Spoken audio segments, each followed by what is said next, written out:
राष्ट्रपति जी के अभिभाषण के बाद एक महिला राष्ट्रपति जी,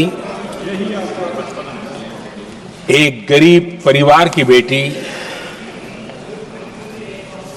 उनका सम्मान न कर सके, आपकी मर्जी, लेकिन क्या क्या कहकर उनको अपमानित किया जा रहा है।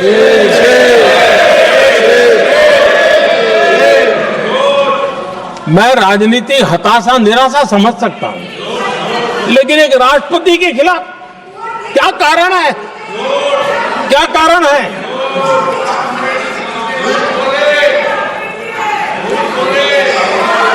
आदरणीय अध्यक्ष जी, आज भारत इस प्रकार की विकृत मानसिकता को छोड़ करके, उस सोच को छोड़ करके विमेन लेड डेवलपमेंट के मंत्र को लेकर के आगे बढ़ रहा है। अगर आधी आबादी उसको अगर पूरा अवसर मिले तो भारत 2 गुनी रफ्तार से आगे बढ़ सकता है, और ये मेरा विश्वास है। 25 साल से इस क्षेत्र में काम करने के बाद मेरा विश्वास और दृढ़ हुआ है। आदरणीय अध्यक्ष जी,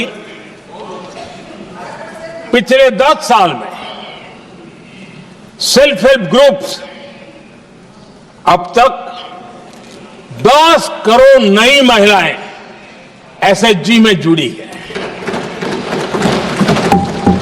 और ये महिलाएं वंचित परिवारों से, ग्रामीण बैकग्राउंड से, समाज के अंतिम पायदान पर बैठी इन महिलाओं का सामर्थ्य बढ़ा, उनका सामाजिक स्तर भी ऊपर उठा, और सरकार ने इनकी मदद 20 लाख रुपए तक बढ़ा दी है, ताकि वो इस काम को आगे बढ़ा सके, उनकी कार्यक्षमता बढ़े, उसका स्केल बढ़े। उस दिशा में हम प्रयास कर रहे हैं, और उसका आज ग्रामीण अर्थव्यवस्था पर बहुत ही सकारात्मक प्रभाव हो रहा है। आदरणीय अध्यक्ष जी, राष्ट्रपति जी ने अपने अभिभाषण में लखपति दीदी अभियान की चर्चा की है। हमारी नई सरकार तीसरी बार बनने के बाद अब तक जो जानकारियां रजिस्टर हुई है, उस हिसाब से 50 लाख से ज्यादा लखपति दीदी की जानकारी हम तक पहुंची है। और जब से मैंने इस योजना को आगे बढ़ाया है, अब तक करीब करीब 1.25 करोड़ महिलाएं लखपति दीदी बनी हैं, और हमारा लक्ष्य है कि हम 3 करोड़ महिलाओं को लखपति दीदी बनाएंगे, और इसके लिए आर्थिक कार्यक्रमों का बल दिया जाएगा। आदरणीय अध्यक्ष जी, आज देश के अनेक गांवों में ड्रोन दीदी की चर्चा हो रही है। एक मनोवैज्ञानिक परिवर्तन गांवों में आया है। महिला के हाथ में ड्रोन चलाते हुए देख के गांव के लोगों का महिला के प्रति देखने का नजरिया बदल रहा है, और आज नमो ड्रोन दीदी खेतों में काम कर करके लाखों रुपया कमाने लगी हैं।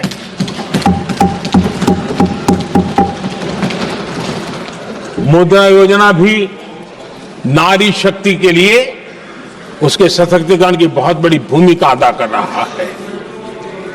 करोड़ों महिलाएं पहली बार मुद्रा योजना लेकर के उद्योग के अंदर अपने कदम रखे हैं, और उद्योगपति की भूमिका में आई है। आदरणीय अध्यक्ष जी, 4 करोड़ परिवारों को जो घर दिए, उसमें से करीब करीब 75% मकान ऐसे हैं जिसके मालिकाना हक महिलाओं को मिला है। आदरणीय अध्यक्ष जी, ये बदलाव 21वीं सदी के सशक्त भारत की नींव रख रहा है।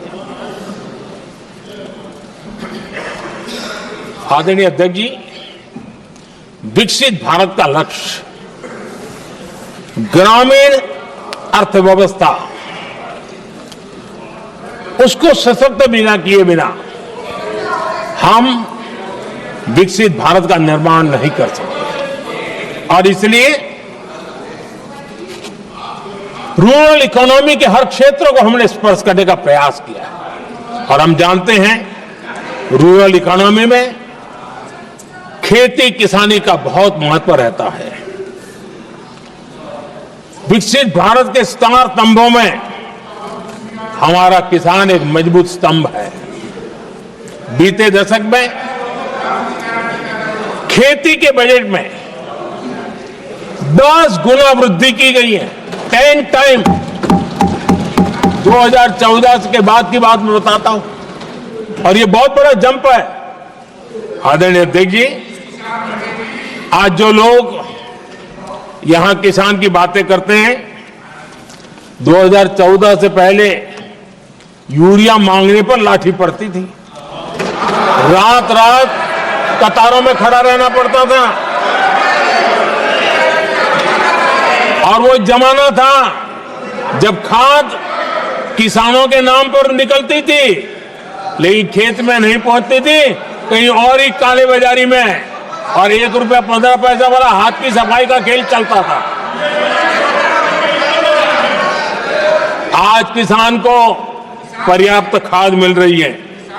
कोविड का महासंकट आया, सारी सप्लाई चेन डिस्टर्ब हो गई, दुनिया में अनाप शनाप दाम बढ़ गए, और परिणाम ये हुआ कि क्योंकि हम यूरिया पर डिपेंडेंट हैं, हमें बाहर से लाना पड़ता है। आज भारत सरकार को जो बोरा यूरिया का 3000 रुपए में पड़ता है, सरकार ने वो झेला और किसान को 300 से भी कम कीमत पर दिया है, 300 रुपए से कम।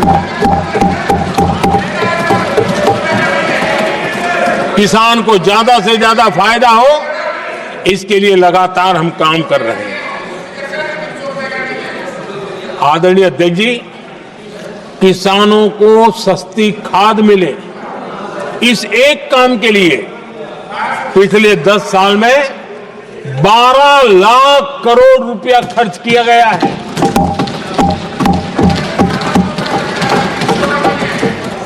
पीएम किसान सम्मान निधि, उसे करीब 3.5 लाख करोड़ रुपए डायरेक्ट किसान के खाते में पहुंचे हैं। हमने रिकॉर्ड एमएसपी भी बढ़ाया, और पहले की तुलना में बीते दशक में 3 गुना अधिक हमने खरीदी की है।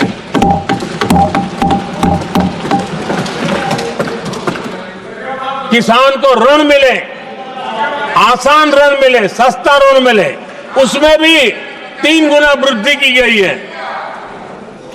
पहले प्राकृतिक आपदा में किसान को अपने हाल पर छोड़ दिया जाता था। हमारे सेवा काल के दौरान पीएम फसल बीमा के तहत 2 लाख करोड़ रुपए किसानों को मिले हैं। आदरणीय अध्यक्ष महोदय, सिंचाई के लिए बीते दशक में अभूतपूर्व कदम उठा गए, और जो लोग संविधान की बातें करते हैं उनको ज्यादा ज्ञान नहीं है, ये भी दुर्भाग्य है, बहुत कम लोगों को मालूम होगा।